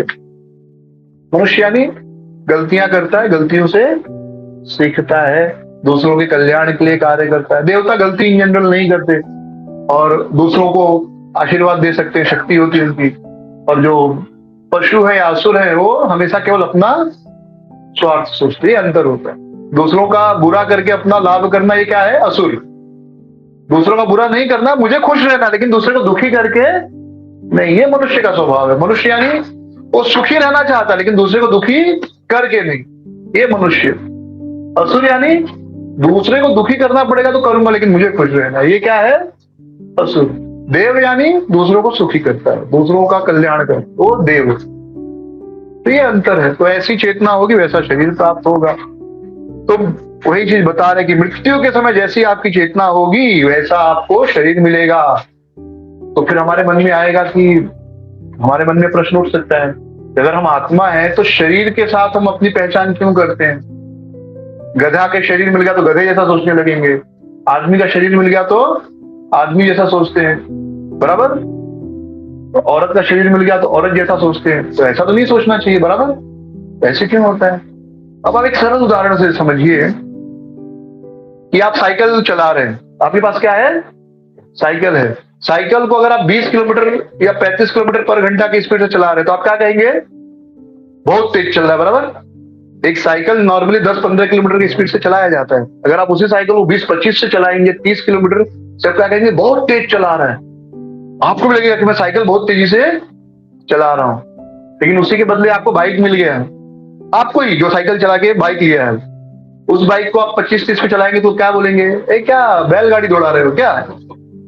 आपको लगेगा इतना स्लो थोड़ी चलाना चाहिए। आपको खुद लगेगा कि मैं क्या कर रहा हूं? बहुत स्लो चला रहा हूं। वही स्पीड पे साइकिल आपको बहुत तेज लगेगी लेकिन वही स्पीड पे आपको बाइक स्लो लगेगी। तो आप उसको 50-60 पे दौड़ाएंगे, आपको अच्छा लगेगा, हाँ ये तेज है।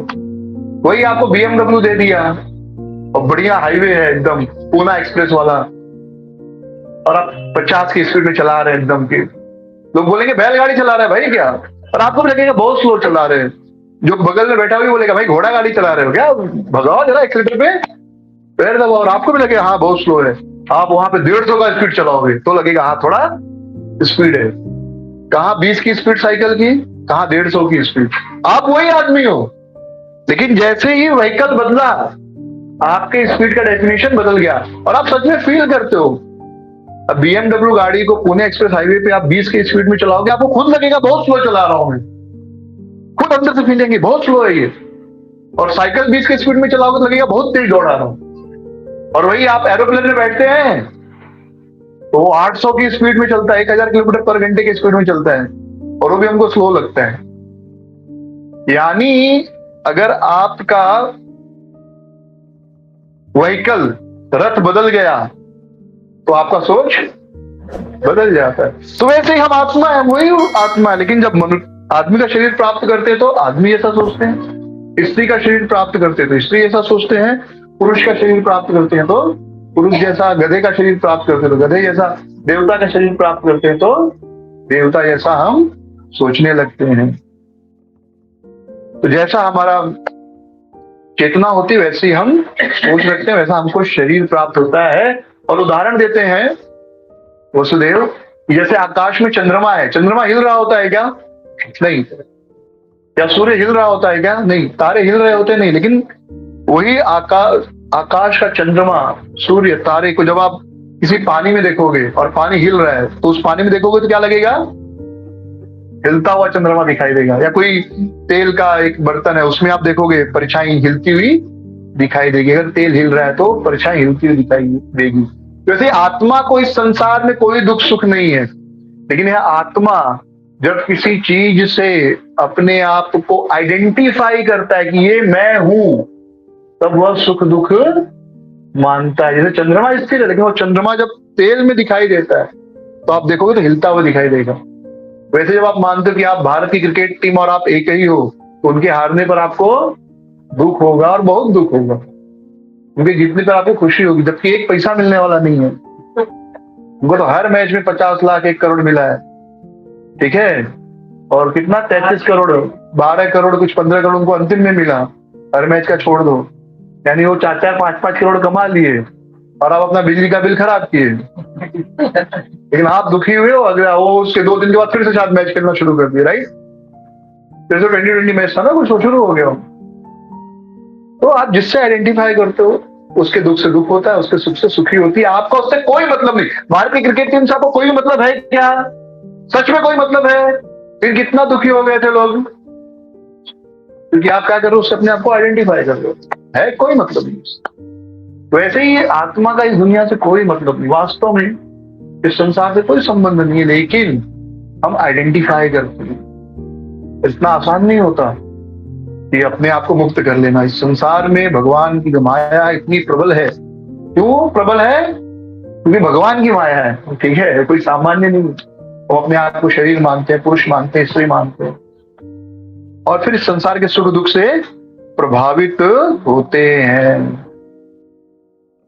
इतना सब समझाए, फिर देखे कंस को कुछ फर्क नहीं पड़ रहा है, तो फिर डर, काम हो गया। अब दंड बता रहे हैं। क्या दंड बता रहे हैं? कि देखो, आप अगर पाप करोगे तो अगले जीवन में आपको कष्ट भोगना पड़ेगा। इस जीवन में हम जब पाप करेंगे तो अगले जीवन में आपको जो है दुखी होना पड़ेगा। आपको कौन, अभी इस जीवन में आप राजा के घर में पैदा हुए, अगले जन्म में आप भिखारी के घर में पैदा हो सकते। तो और आपको हमेशा डर लगेगा, क्योंकि आप गलत काम कर रहे हो तो लोग आपके क्या बनेंगे? शत्रु बनेंगे, दुश्मन बनेंगे, तो आपको परेशान कर सकते हैं। तो इसलिए आप जो है ऐसा गलत काम मत करो।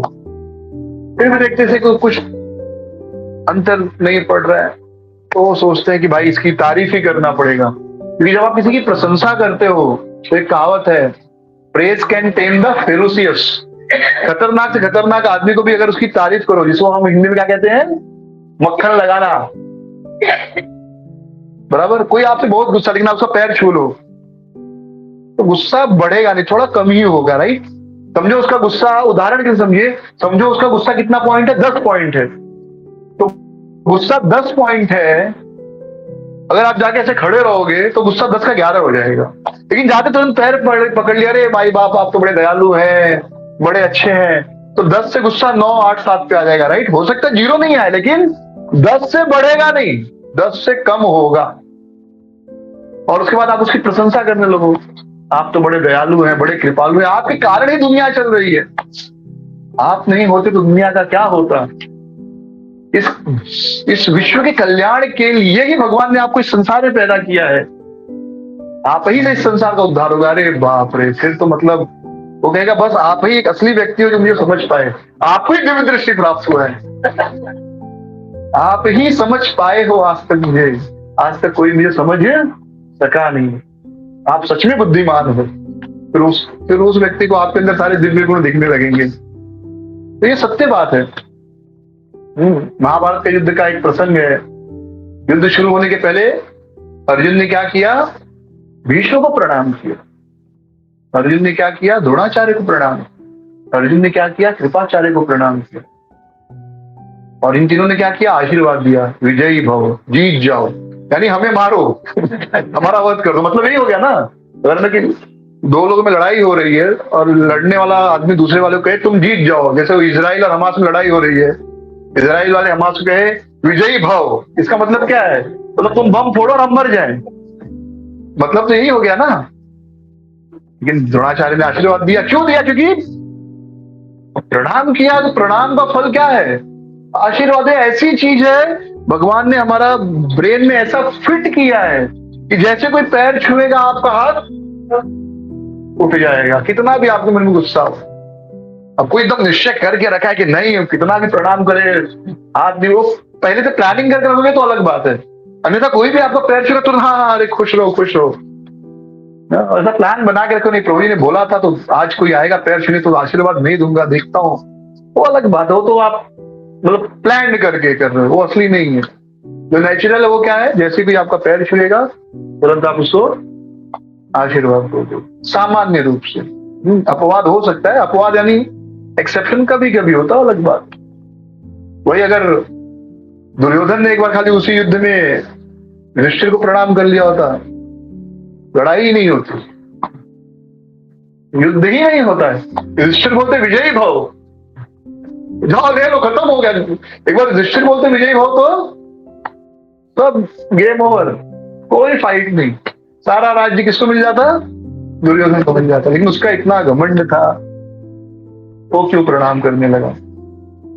तो प्रशंसा से बड़े बड़े जो खतरनाक व्यक्ति होते हैं वे भी शांत हो जाते हैं। चैतन्य चरितामृत में उदाहरण है, जब रघुनाथ दास गोस्वामी के पिताजी हिरण्यगर्भ और गोवर्धन, ये जब इनकी शिकायत कर दी नवाब से, मुसलमान राजा से, तो उन्होंने पकड़ लिया। राजा ने, नवाब ने हिरण्यगर्भ, ये तो भाग गए, सॉरी, गोवर्धन और ये लोग छुप गए कि भाई इनके सैनिक हमको पकड़ने आ रहे हैं। तो क्या होता है जब घर में कोई गलती करता है, वो नहीं मिले तो पुलिस किसको पकड़ के लेके जाती है? घर वालों को। तो भाई बेटे जी मिल गए, रघुनाथ दास गोस्वामी मिल गए, उनको ही पकड़ के लेके चले गए।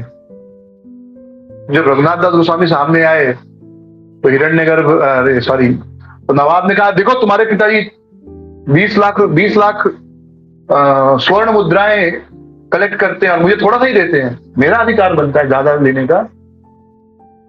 तो रघुनाथ दास गोस्वामी क्या कहते हैं? देखिए, जैसे वो मेरे पिता है, चाचा है, वैसे आप उनके भाई हो, आप लोग मित्र हो, तो आप दोनों भाई भाई हो गए, इसलिए आप भी मेरे पिता समान हो गए।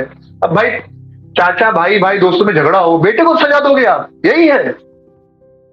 हाँ, आप वो दोनों भाई हो, आप लोग दोस्त हो, भाई हो, अब आप दोनों में झगड़ा हो रहा है तो मुझे सजा दोगे आप? हाँ, यही है। तो सच में नवाब के आंख में आंसू आ गए, बोले नहीं, जाओ तुम जाओ, मेरे से गलती हो गई।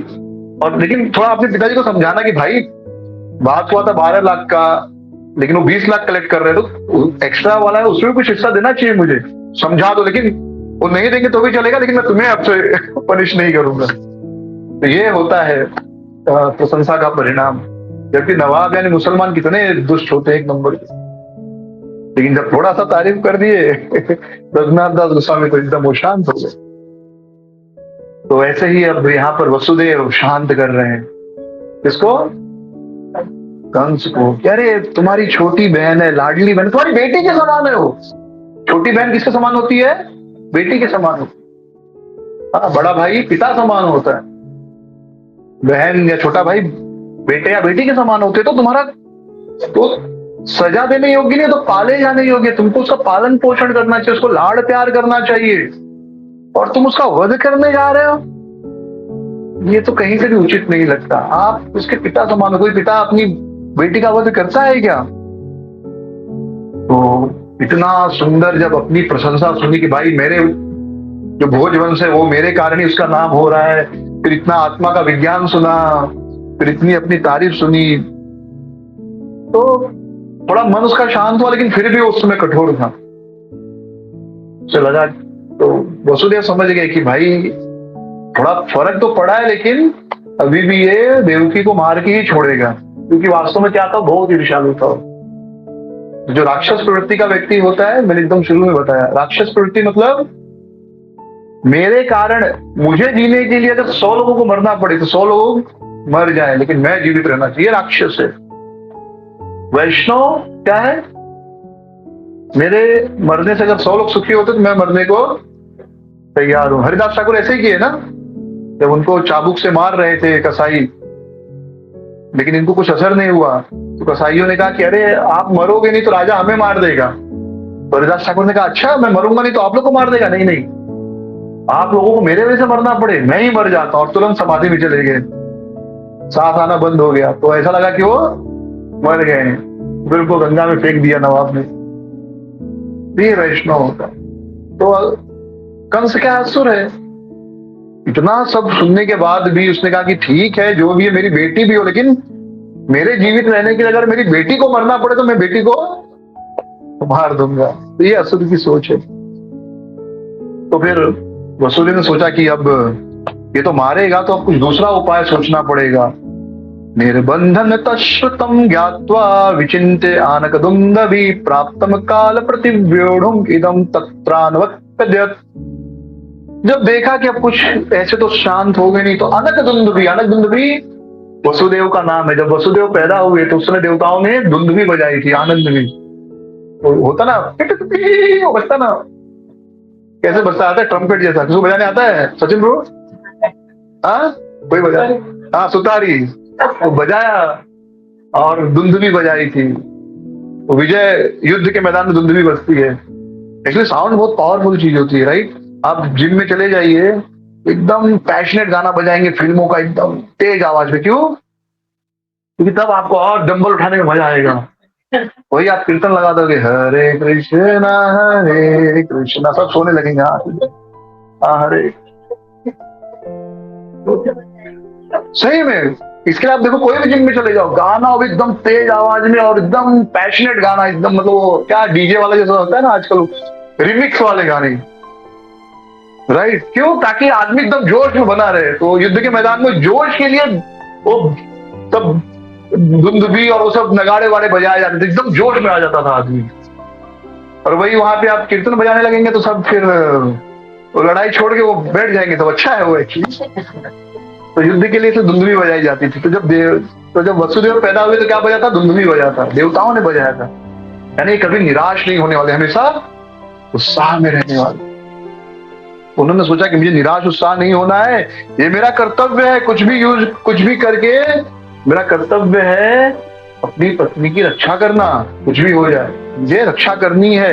तो अगर एक तरीके से नहीं तो दूसरे तरीके से व्यक्ति को किसी भी प्रकार मृत्यु से बचने का प्रयास करना चाहिए। उसके बाद भी अगर मृत्यु हो जाए तो हमारा कोई दोष नहीं है, मतलब कर्मण्येवाधिकार, उससे अपना कर्म करना चाहिए, अपना कर्तव्य करना चाहिए। उसके बाद परिणाम आपके पक्ष में आए नहीं आए, आपको दोष नहीं लगेगा, आपको दोष नहीं लगेगा। एक बार एक बच्चा फेल हो जाता है तो बहुत दुखी रहता है। पिताजी कहते बेटा दुखी मत हो, इस बार पेपर मैंने देखा बहुत टफ था। बच्चा कहता अच्छा हाँ मुझे भी पता था, इसलिए मैंने पढ़ाई नहीं की इस साल। तो फिर उसके ऊपर आरोप लगेगा, फिर उसका गलती है। हाँ वो पढ़ाई किया होता अच्छे से, फेल हो गया होता तो कोई बात नहीं, ठीक है बेटा मेहनत किए, होता है, बैड लक हो जाता है। आपने हर चैप्टर का एक एक क्वेश्चन छोड़ दिया गलती से, वही सारे क्वेश्चन आ गए। कभी कभी बैड लक बहुत खराब होता है। कभी कभी होता है आपने हर चैप्टर में एक ही दो क्वेश्चन पढ़े और वही आ गए, बाकी कुछ नहीं पढ़ा। हर चैप्टर में 10-10 क्वेश्चन थे, आपने एक एक दो पढ़ लिया इंपॉर्टेंट समझ के, और गलती से वही सारे आ गए, तो आपका 100 में से 99 आ गया, आप स्कॉलर बन गए। जबकि उसके बाहर भी पूछ देगा तो आप सोचोगे क्या था, लक की बात। और कभी कभी होता है अरे ये नहीं आएगा, छोड़ो ये क्या पढ़ना, 10 में से 9 क्वेश्चन अच्छे से पढ़े, एक छोड़ दिया, तो दूसरे चैप्टर में भी ऐसे ही किया है, मालूम पड़ा वही सारे क्वेश्चन जो आपने नहीं पढ़े वही आ गए, तो आप मूर्ख बन गए, जबकि आपको सब आता है, खाली वो छोड़ के। होता है। तो इसलिए एक पेपर से हमारा जीवन डिसाइड नहीं होने वाला, इसलिए निराश नहीं होने का, लेकिन प्रयास करना चाहिए। तो वसुदेव कहते हैं मृत्यु बुद्धिमताप्य यावत बुद्धि बले उदम यदि अशो न निवर्तते न अपराध अस्ति देहिनः। तो अपनी बुद्धि से, बुद्धिमता, अपनी बुद्धि का उपयोग करके अपोहा दूर करना चाहिए किसको? मृत्यु को। जब तक हमारे पास शक्ति है, शक्ति यानी दोनों शक्ति, शरीर की और बुद्धि की, उसका उपयोग करके मृत्यु से बचने का प्रयास करना चाहिए। उसके बाद भी यदि असो न निवर्तते, उसके बाद भी अगर हम मृत्यु को नहीं रोक सकते तो हमारा कोई दोष नहीं है। तो सोचने लगे कि कैसे मृत्यु से मैं देवकी की रक्षा करूं। तो उनके मन में ख्याल आया कि देखिए, अगर आपका उद्देश्य फिक्स है, अगर आप वन पॉइंटेड है, इतना याद रखिए, जीवन में अगर सफल होना है किसी भी फील्ड में, अगर आपका उद्देश्य क्लियर है ना, तो दिमाग में बहुत सारे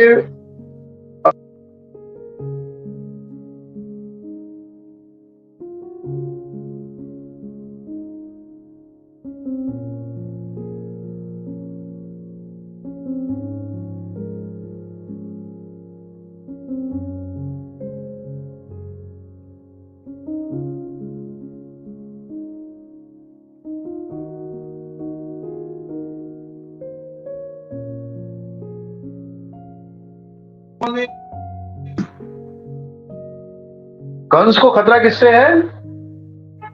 अब देवकी के 8वें बच्चे से।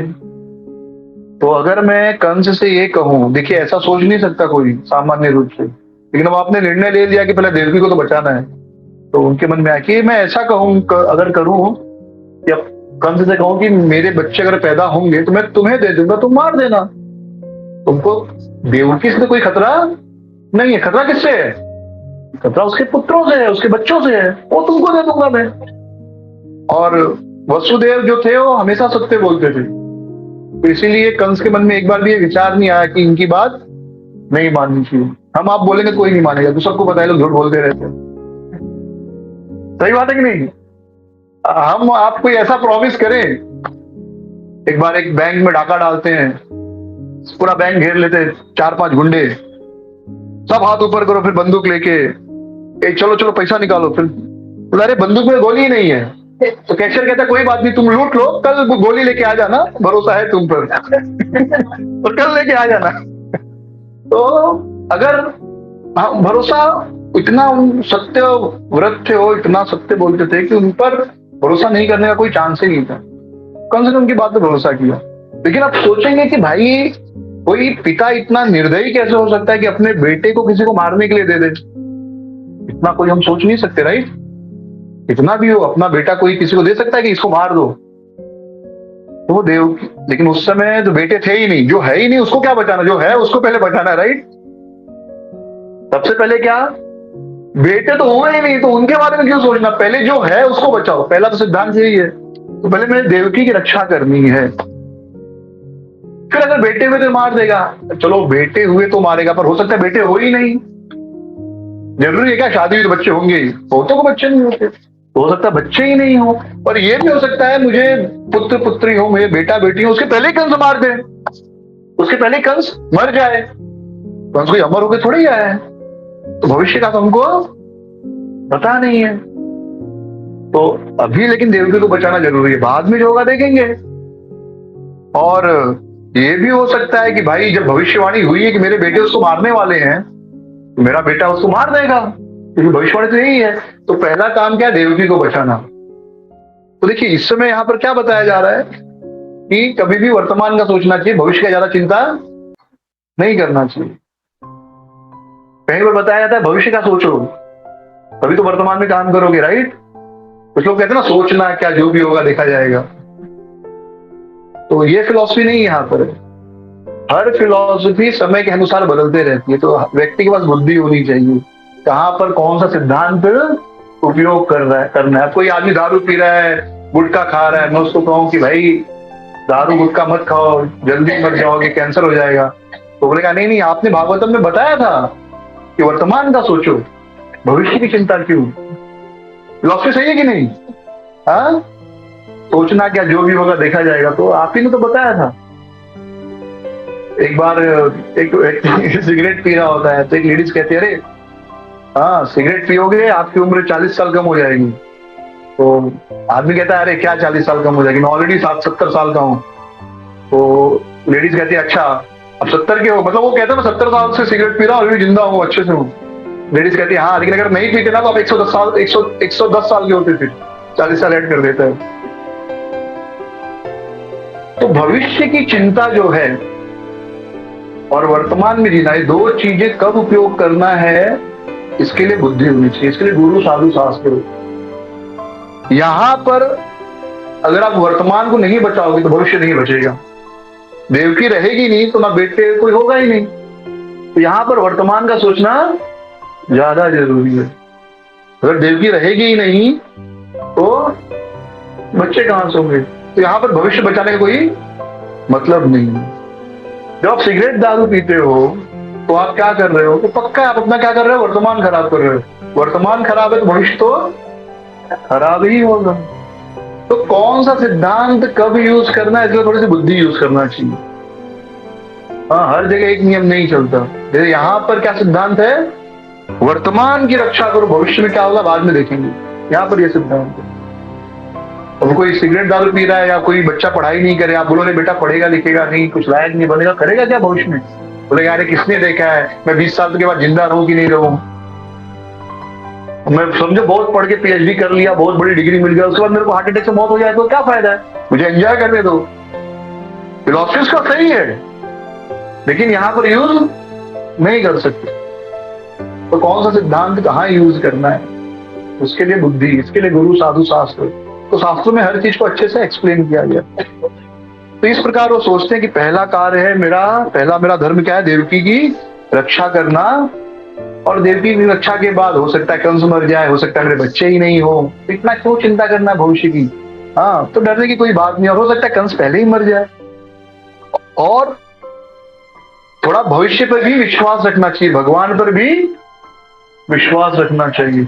कभी कभी जीवन में ऐसा होता है कि हमको लगता है कि चारों तरफ अंधेरा ही अंधेरा है। जैसे जब लॉकडाउन हुआ तो आपने शुरू में सुना होगा कुछ लोगों को कोरोना हुआ और लोग सुसाइड कर लिया, राइट। क्योंकि इतना एडवर्टाइजमेंट हो गया था कि जिसको भी कोविड हो गया वो मरेगा ही मरेगा, वो जिंदा नहीं बच सकता। तो इतना निराश हो गए, हताश हो गए। हाँ, तो शुरू के केसेस में कुछ ऐसे हुए जिन्होंने सुसाइड कर लिया। शुरू में ऐसा सुनने को मिलता था, बिल्डिंग से जंप मार के मर गए। क्यों, उनको हो गया कि भाई मैं तो मरने ही वाला हूँ, मैं तड़प भी क्यों मरूं, पूरा शरीर एकदम गल जाएगा, पीप निकलेगा, ऐसा क्यों मर जाना, पहले ही मर जाओ। तो नहीं, भविष्य में भी थोड़ा विश्वास रखना चाहिए। बचपन में एक कहानी सुनी थी, इसने सुनाया था याद नहीं। एक व्यक्ति था, उसके पास मतलब 31 दिनों का महीना होता है, राइट। सब नहीं पर वो महीना 31 दिन का था। उसके पास 30 दिन का भोजन था और थोड़ा घास फूस था, ठीक है। तो उसने कहा 30 दिन तो अच्छा भोजन है मेरे पास, 31st डे के लिए तो भोजन है नहीं। एक काम करता हूँ, घास फूस पहले खा लेता हूँ, फिर 30 दिन मुझे अच्छे से खाने को मिलेगा, और उसके बाद अगले महीने तो खाना है ही। तो पहले वो जो बैल का घास फूस होता है वो खा लिया। अब वो खा लोगे तो आपका क्या हालत होगा, हरी बोलोगे। अरे भाई थोड़ा भविष्य में भरोसा रखो। 30 दिन आप जिंदा रहने का मौका, 30 दिन जीवित रह लो। 31वें दिन हो सकता है उस 30 दिन में आपको 31वें दिन का भोजन मिल जाए, राइट। थोड़ा भविष्य में भी भरोसा रखो, थोड़ा भगवान पर भी भरोसा रखो, थोड़ा भगवान की कृपा पर भी भरोसा रखो। तो कोई कहेगा ठीक है कृपा की ऊपर बैठ जाते कुछ नहीं करेंगे, तो वो भी अलग एंड हो जाता है। नहीं, कर्तव्य करो, अपना कर्म करते रहो, लेकिन जहां पर लगता है कि आपके बस का नहीं है तो वहां पर भगवान का भरोसा रखकर अपना जो वर्तमान में जो कर्म है वो करते रहना चाहिए। भविष्य में जो है वो होगा, हो सकता है आगे रास्ता दिख जाए। तो उस प्रकार तो एक सोचते हैं कि भाई भाग्य भी तो कुछ है, भविष्य में तो कुछ है हमारे लिए। और ऐसा बहुत बार देखा गया है, गरीब घर में पैदा हुआ बच्चा करोड़पति बन जाता है, करोड़पति घर में पैदा हुआ बच्चा भिखारी बनकर भीख मांगता। अभी सहारा के कौन थे, सुब्रतो राय, एक समय था दुनिया मतलब भारत का सेकंड रिचेस्ट मैन, भारत के सेकंड रिचेस्ट मैन सहारा, सुब्रतो राय। सहारा कप होता था, राइट, क्रिकेट में। हम लोग जब बच्चे थे 12-15 साल, उस समय जो टूर्नामेंट होती थी तो सहारा कप। वो आदमी आज मरा है तो कोई उसको देखने वाला नहीं, सोचो। तो भविष्य भी कुछ होता है। तो आप कभी वर्तमान में आप दयनीय स्थिति में है तो दुखी मत होइए, अरे अभी तो मेरी बड़ी हालत खराब है, नहीं, हो सकता है कल बहुत अच्छा हो जाए। और वर्तमान में बहुत धनी है, बहुत स्वस्थ है, तो घमंड भी मत कीजिए। दोनों स्थितियों में नम्र बनकर भगवान पर निर्भर रहिए और अपना कर्तव्य करते रहिए। तो भाग्य भी है, प्रारब्ध भी है। कभी कभी जैसे जंगल में आग लग जाती है, कोई आग लगाने जाता नहीं, अपने आप दो पेड़ घिसते रहते हैं और आग लग जाती है, फिर उससे दूसरे पेड़ को आग लग जाती है, फिर तीसरे पेड़ को आग लग जाती है, ऐसे आग बढ़ते रहती है। और फिर अगले पेड़ को आग लगने वाली होती है, तब तक हवा ऐसे उल्टे दिशा में बहने लगती है, ये पेड़ बच जाता, उधर के पेड़ को आग लग जाती है। ये क्या है? ये प्रारब्ध है। तो इसके लिए कभी भी हिम्मत नहीं हारनी चाहिए और नम्र बने रहना चाहिए। तो इस प्रकार जब उन्होंने विचार किया तो बड़े प्रेम से हाथ जोड़कर कंस के सामने वसुदेव बोलने लगे, प्रसन्न वदनाम भोजो निशंसम निरपत्रपम मनसा द्वेमानेन विहसत् अदम ब्रवीत। प्रसन्न वदन भोजो, बड़े प्रसन्न होकर, मतलब अंदर बहुत दुखी हैं, अंदर बहुत डर है, लेकिन चेहरे पर मुस्कुरा रहे हैं। कहते हैं if you can not make it fake it, एक कहावत है। मतलब इसका अर्थ है कि हो सकता है अंदर से आपको समझो कहीं बोल दिया गया कि भाई 10 लोगों के बीच लेक्चर दो, अंदर से आपको डर लग रहा है, अरे बाप रे क्या होगी, लेकिन बाहर दिखाओ कि आपको पूरा दुनिया का ज्ञान है। हाँ, जब तक आप if you can not make it fake it, उसमें दिखाओ कि है भाई है, क्या प्रश्न पूछो। हाँ, भले अंदर से डर लग रहा हो, तो कभी कभी हिम्मत दिखानी होती है। तो अंदर दुखी है वसुदेव, लेकिन बाहर से प्रसन्न है, प्रसन्न वदनाम भोजो, मुस्कुरा रहे हैं, मुस्कुराकर बनावटी हंसी, हंसते हुए बोले। अंदर दुख है लेकिन बाहर से क्योंकि बात कर रहे हैं, तो उन्होंने कहा कि देखो तुमने जो कुछ भी सुना, जो भी भविष्यवाणी हुई, तो वह भविष्यवाणी उसमें बताया गया कि आपको देवकी से कोई डर नहीं है। वो देवकी का जो पुत्र होगा, वो भी 8वां जो गर्भ होगा, वो आपकी मृत्यु का कारण बनेगा। तो देवकी से क्यों डर रहे हो आप? और मैं आपको वचन देता हूं कि जैसे ही हमें कोई पुत्र होगा, मैं उसे आपको दे दूंगा। जैसे ही कंस ने ये सुना, वो जानते थे कि वसुदेव जो है, उनकी जुबान जो है पक्की है, सत्य निष्ठ है, वो जो बोलते हैं वह करते। आज तक इस व्यक्ति ने कभी झूठ बोला नहीं। तो उन्होंने वसुदेव को छोड़ दिया, देवकी को छोड़ दिया, और कंस भी अपने घर चले आए। इसके पश्चात देवकी को 1 वर्ष पूरा हुआ और उनको पुत्र हुआ, पहला पुत्र हुआ। तो एक्चुअली 8 लगातार पुत्र हुए और एक कन्या हुई। तो भागवतम में लोग पूछते हैं कि कन्या हुई, सुभद्रा उनकी बहन है, कहाँ है? तो भागवतम के 10वें स्कंद के पहले अध्याय के 56वें श्लोक में वर्णन है कि एक पुत्री भी हुई, जिसका नाम क्या था? सुभद्रा। तो अगर कभी आपको इसको बताना है या कोई पूछ ले कि कहाँ प्रमाण है, तो 56वां श्लोक में है कि सुभद्रा भी देवकी और वसुदेव की पुत्री है। बस एक ही प्रमाण है, मतलब श्लोक में। तो वसुदेव को जब पहला बेटा हुआ, बड़े प्रसन्न हुए। फिर उनको मन में आया कि भाई कंस को देना है, दुखी हुए, लेकिन कहे कि नहीं, वचन दिया हो तो पूरा करना पड़ेगा। तो वो गए और उन्होंने अपना पुत्र जो है कंस के हाथों में दे दिया। तो दुनिया का सबसे मुश्किल काम है, लेकिन सुखदेव गोस्वामी फिर यही बता रहे हैं, किम दुस्सह न साधूनां विदुषां किम अपेक्षितम किम कार्यम कर्दयाण्याम दुस्तज्जम किम धृतात्मनाम किम दुस्सहम न साधूनां। जो साधु हैं, साधु प्रवृत्ति के व्यक्ति, साधु मतलब कोई दाढ़ी मूछ रखा हुआ आदमी नहीं, सेफ्रॉन टोला पे, ऐसा नहीं।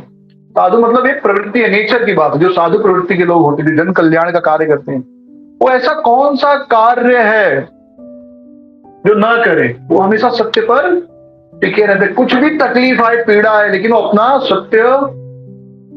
सत्य का रास्ता नहीं छोड़ते। किम दुष्कर्म साधु, वो कुछ भी जो है सह सकते हैं, कितना भी पीड़ादायक हो।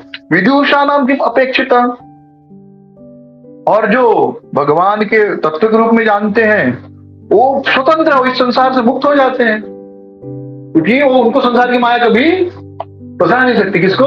विदुषा नाम, जो संसार के तत्वों को जानते हो, वो कभी माया में नहीं फंसते, वो हमेशा स्वतंत्र रहते हैं। और किम कार्य कर्द्याणाम, जो निम्न चरित्र का व्यक्ति है, उसके लिए क्या, कितना भी गंदा काम कर ले कोई, उसके लिए ये मत सोचिए कि कैसे कोई कर सकता है। कोई भी बुरा काम कर सकता है, किसी की भी खून कर सकता है, हत्या कर सकता है, चोरी कर सकता है, लोगों को मार सकता है, जहर दे सकता है, केवल खुद सुखी रहने के लिए। एक पापी व्यक्ति कुछ भी पाप कर सकता है, एक साधु व्यक्ति कुछ भी सह सकता है, लेकिन सत्य का रास्ता नहीं छोड़ सकता। एक जो विदुषा नाम है, जिसने सत्य को जान लिया है, वो कभी माया में नहीं फंस सकता।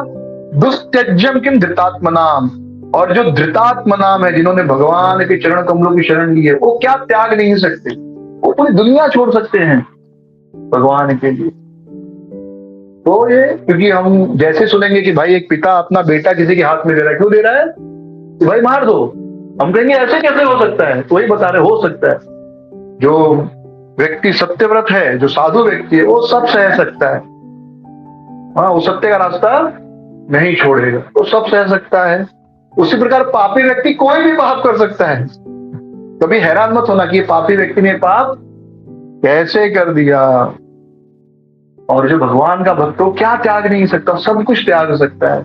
जैसे यहाँ पर वसुदेव कर रहे हैं, तो कंस ने देखा कि वसुदेव जो है इतना सत्यव्रत है, अपने वचन पर दृढ़ है। उन्होंने कहा कि देखो, मुझे तो आपके 8वें बेटे से भय है, आपके पहले बेटे से नहीं। तो आप इसको करो, एक काम करो, इसको लेकर जाओ। और वसुदेव ने अपने बेटे का नाम पहले ही रख दिया था। क्या नाम रखा था पहले बेटे का? कीर्तिमान। पहले बेटे का नाम क्या था? कीर्तिमान। वो कृष्णा सीरियल देखा है, उसमें कंस पूछता है क्या नाम रखा है, तो वसुदेव कहते हैं कीर्तिमान। जोर जोर से हंसता है। ये जो राक्षस लोग होते हैं बड़े हंसमुख होने लगता है, हर बात में हंसते हैं। तो हमको ऐसे टीवी सीरियल में दिखाया, राइट? तो राक्षस ज्यादा खुशी रहते हैं, हर बात में हंसते रहते। और साधु खुश रहना चाहिए, राइट? साधु खुश होकर मुस्कुराते रहते। एक्चुअली साधु मुस्कुराते, हंसते नहीं ज्यादा, जोर जोर से नहीं हंसते, मुस्कुराते हैं। राक्षस अट्टहास करते, अट्टहास समझते, जोर जोर से। साधु मुस्कुराते हैं, सुखी मुस्कुराएंगे या धीमी आवाज में। तो इतना बड़ा नाम, हमें इतना छोटा सा बालक और इतना बड़ा नाम, कीर्तिमान। कीर्तिमान बहुत नाम सुन के कैसा लगता है, बहुत बड़ा रिकॉर्ड बनाया है, 10 बॉल में 200 रन बना दिया, ऐसा कुछ। आजकल लोग यही भाषा समझते हैं, क्रिकेट देखते जो लोग। तो कीर्तिमान नाम रखा, तो वो बोले लेके जाओ, आपके बच्चे से मुझे कोई चिंता नहीं है, आपका जो 8वां बच्चा है उससे मुझे भय है। तो वसुदेव जो थे वो तो लेकर चले गए, लेकिन उनको पता था कि कंस जैसे व्यक्ति पर कोई भरोसा नहीं कर सकते। क्यों? कार्य कर्द्याणाम, जो पापी व्यक्ति कुछ भी पाप कर सकता है, तो भले अभी है अच्छा बोल रहा है कि लेकर जाओ लेकर जाओ, लेकिन ये कभी भी मार सकता है। हाँ, तत्वाक्यम असत अविजित आत्मना, ये अजित है, इसका अपना इंद्रियों पर कंस का कोई नियंत्रण नहीं है। ये कभी भी फिर से बुलाएगा, बोलेगा मेरे बच्चे को मार दूंगा।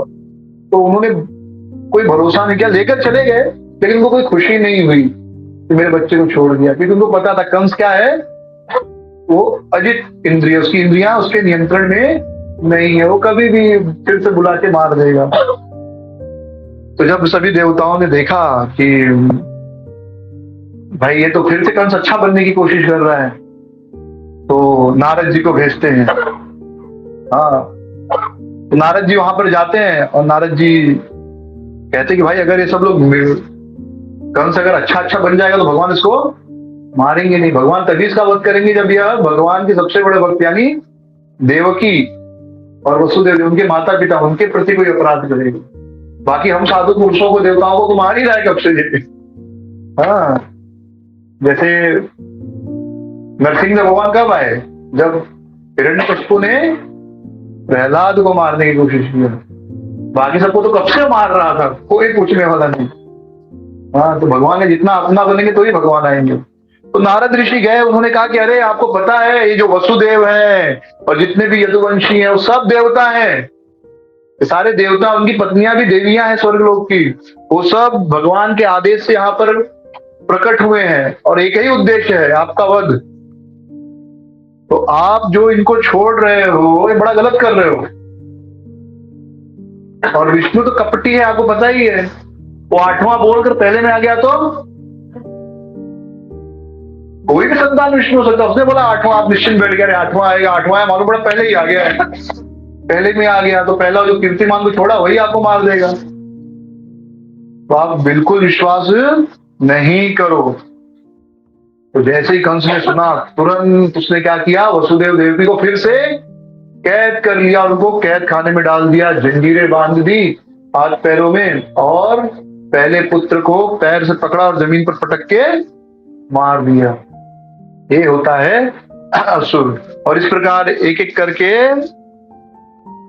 कंस ने देवकी के 6 पुत्रों को मारा। और केवल इतना ही नहीं किया, उसने जो मित्र थे यदुवंशियों के, सूर्य थे, उन सबको कैद कर लिया, यहां तक कि अपने पिता को भी कैद कर लिया और उन सबको जो है कारागृह में, जेल में डाल दिया, और खुद क्या किया, वह राजा बन गया। तो ये जो है कंस जैसे असुर का चरित्र है, जो अपनी बहन देवकी से इतना प्रेम प्रदर्शन कर रहा था, थोड़ा सा अपने जीवन पर खतरा आया तो देवकी वसुदेव उनको भी मारने के लिए तैयार हो गया, और उनके पुत्रों को तो मार ही डाला, और अपने जीवन या खुद सुखी रहने के लिए अपने पिता तक को उसने क्या किया, कारागृह में डाल दिया। तो इस प्रकार जो है भागवतम का प्रथम अध्याय पूर्ण होता है। अगले हफ्ते हम द्वितीय अध्याय प्रारंभ करेंगे। हरे कृष्ण। श्री प्रभुपाद की। अगर आपको ये वीडियो पसंद आया हो तो प्लीज़ हमारे चैनल को लाइक, शेयर और सब्सक्राइब ज़रूर कीजिए। हरे कृष्णा।